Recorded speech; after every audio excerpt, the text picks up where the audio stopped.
আসসালামু আলাইকুম। প্রিয় বন্ধুরা, ভালো আছেন? আমরা সর্বোচ্চ ভালো থাকার চেষ্টা করব। যে একটা বিষয়ের খারাপ দিক সম্পর্কে আলোচনা করা হয়, আবার একটা ভালো দিক আলোচনা করা হয়। তো আলোচনা একই ব্যাপার। আজ একটা ছড়া পড়ব। ছড়ার কথা শুনে তো আপনারা ভাববেন যে আবার কি, ছোট ছোট ছেলেপিলে এগুলা ছড়া পড়ে বেড়ায়। ছড়ার নাম হচ্ছে বাঘ হব। ছড়া লিখেছেন ফয়েজ আহমেদ, বিখ্যাত একজন বুদ্ধিজীবী। বহুদিন আগে আমি ক্লাস 5 বা 6-এ হয়তো পড়েছিলাম।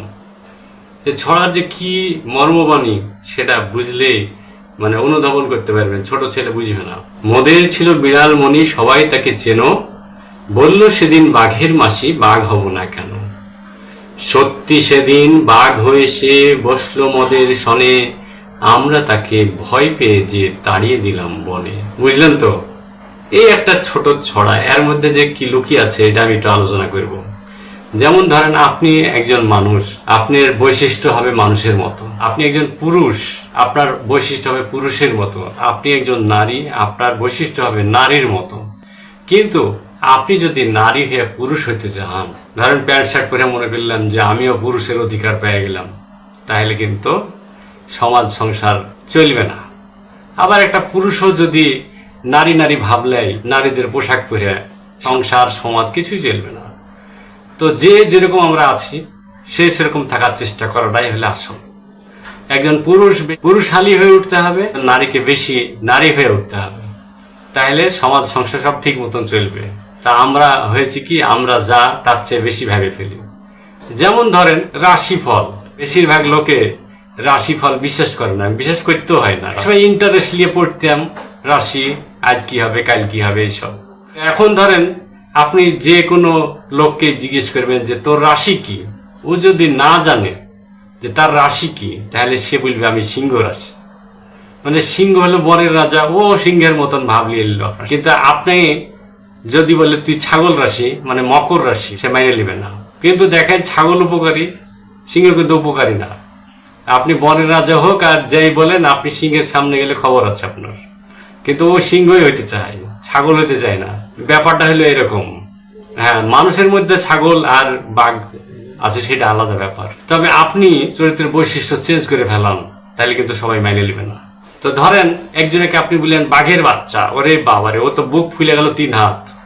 কিন্তু আপনি যদি একজনকে বলেন কুকুরের বাচ্চা, তাহলে খেপিয়ে আপনার উপরে কামড়াতে শুরু চলে আসবে। কেননা কুকুর কিন্তু উপকারী প্রাণী, বাঘ কিন্তু উপকারী প্রাণী না। কিন্তু শক্তিমত্তার দিক দিয়ে বাঘ বেশি। আপনি যে শক্তিমত্তার দিয়ে বাঘকে আপনি বড় মনে করেন, আপনি যে একটা বাঘের কাছে যে দেখেন যে একটা কুকুরকে আদর দিলে আপনাকে সময়। তো এই হলো দুইটাই প্রাণী, দুইটাই খাওয়া যায় না। কিন্তু আপনি খুব সিংহ বাঘ এগুলাকে একবারে মর্যাদা দিয়ে ফেললেন। আরো আছে যে আমরা বাঘ আর সিংহকে শক্তির প্রতীক হিসাবে মনে করি। যাই হোক, যার মর্যাদা সেখানে থাকা উচিত। যে কথা বলতে চাচ্ছেন, যে আমাদের একটা বিড়াল ছিল, সে বিড়ালটাকে আমাদের বাড়ির সবাই ধরেন ভালোবাসত। আমাদের বাড়ি আপনাদের বাড়িতে। তারপরে ধরেন পাড়া প্রতিবেশীও পরিচিত হয়ে গেল, সুন্দর একটা বিড়াল। একদিন বিড়াল মনে করলো যে আমি তো বাঘের মাসি। তাই বিড়াল ভাবলো যে আমি তো বাঘের মাসি, তাহলে কেন আমি বাঘ না? ভালো কথা। চিন্তা করতে করতে বললো একদিন সবাইকে যে আমি কিন্তু বাঘ। সবাই তো একটু অবাক হয়ে গেল যে বিড়াল কি করে বাঘ হলো। বললো যে যুক্তি আছে, আমি হলো বাঘের মাসি। তো ঠিক আছে, একদিন সে আবার আচরণ শুরু করে দিল বাঘের মতো দিল। তখন বাড়ির লোকজন বললো যে না, আমরা তো বিড়াল রাখতে চাই, আমরা বাঘ রাখতে চাই না। তখন ওকে কে পিটিয়ে জঙ্গলে পাঠিয়ে দিল, যা বাঘ হয়েছে জঙ্গলে যা। এই হলো আসল ঘটনা। আপনারা যেরকম যে আছেন, সেই বৈশিষ্ট্যটা আপনি বড় করে তুলেন। আপনি অন্য কিছু হইতে যান না, নাহলে আপনাকে পরিবার থেকে, সমাজ থেকে এবারে খেদিয়ে দেবে। আমাদের সমাজে ধরেন এরকম বহু লোক আছে, হঠাৎ করে একবারে বড় লোক হয়ে গেল, যে ভাবলি এলো, দেখা যাচ্ছে আর ভিতর থেকে ও উল্টে গেছে, বাঘ হয়ে গেছে ভিতর 2 নম্বরই করে। সমাজ তখন তাকে করে কি, তুচ্ছতাচ্ছিল্য করে। এটা করার কথা, কিন্তু সেটাও আবার আজকাল বদলে গেছে মানুষের মধ্যে। অন্য প্রাণী হইতে পারে, কিন্তু মানুষ সহজে মানুষ হইতে পারে না, কথাটা আছে না? সেটা হয়েছে। বেশি মারামারি করে বড় কিছু হয়ে গেছে, এরকম একটা ভাবলেন না।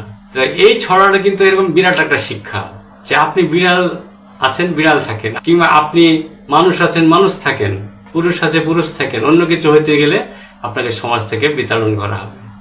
এটাই হলো এই ছড়াটার একটা শিক্ষা। যদি আপনারা শিক্ষাটা নিতে না পারেন, লিয়েন না, কোনো সমস্যা নাই। অনেক কথা বললো বন্ধুরা, রাজশাহীর ভাষা কথা বললাম, আপনারা শুনেন। আবারও আরেকটা বিষয় নিয়ে কথা বলবো।